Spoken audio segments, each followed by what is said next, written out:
Hello.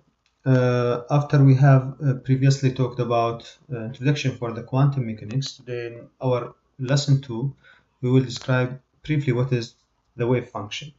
So, one important thing that quantum mechanics does is the wave-particle duality incorporation. So we can easily incorporate the particle nature into the wave nature. So this is can let us or allows us to describe the particle as wave instead of old model system. So how does it exactly we describe wave for the particle, and what are the quantity and properties or physical properties do we use to describe the wave, act, or behavior? For example, in this graph below, it shows the electromagnetic wave amplitude and wavelength. So we can use several properties such as frequency, wavelength, amplitude, which is also described as the displacement uh, in terms of the movement for this signal. So the frequency, so the frequency of specific electromagnetic wave can tell us the quantity of energy. So it's related to the energy of the single photon acquired within that wave. So the frequency is related to the energy of that photon acquired inside the wave, while the amplitude or displacement of the electromagnetic wave is related to the strength of the electromagnetic field or the magnetic field, which can be described as the intensity or the brightness of the electromagnetic wave. So this is why we have seen brighter band of light rather than others. In another word, we can relate the frequencies of wave to the energy of photons, and we can relate the amplitude of the wave to measure the strength of electric or magnetic field or the brightness. The intensity of electromagnetic wave is proportional to the amplitude square of the amplitude. So this is the electric and magnetic waves duality, and this is the direction where the electromagnetic wave move. So intensity is proportional to the square of the amplitude, and it's also the same time proportional to the electric strength. So the amplitude is proportional to the electric field, and the intensity is proportional to the strength of the electric field.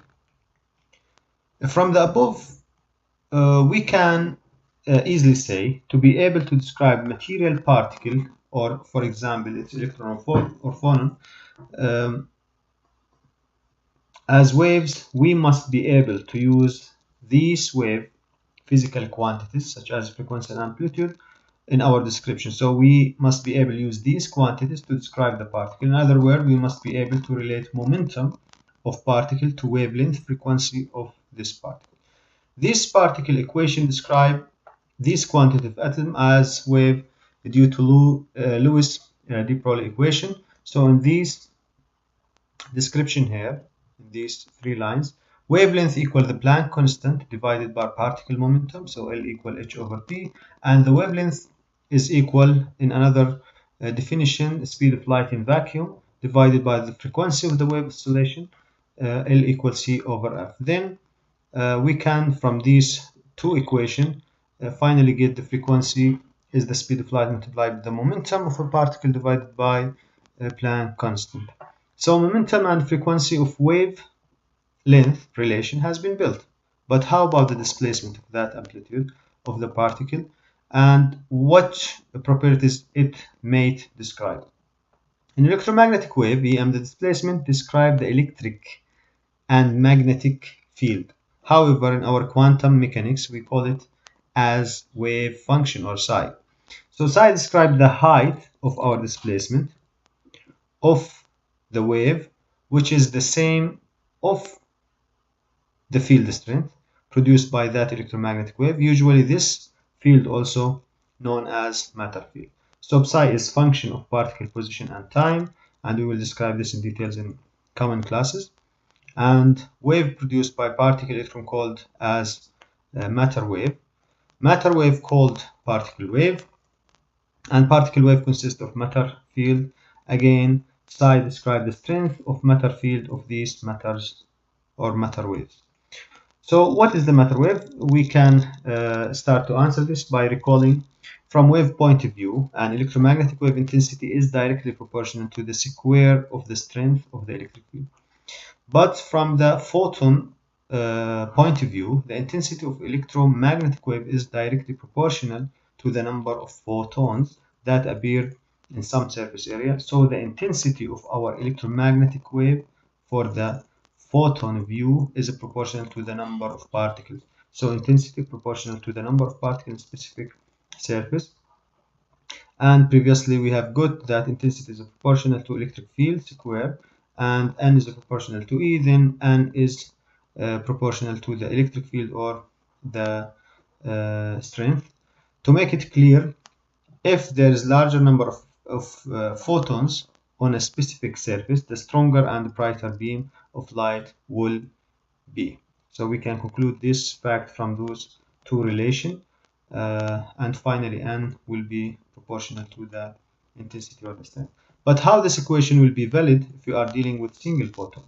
For single photon we have to have different interpretation for square E. In this equation is the measure of the probability of the photon, so we describe it as the probability of the photon being found in particular position. So the greater E squared, the higher probability that single photon is found in that specific location.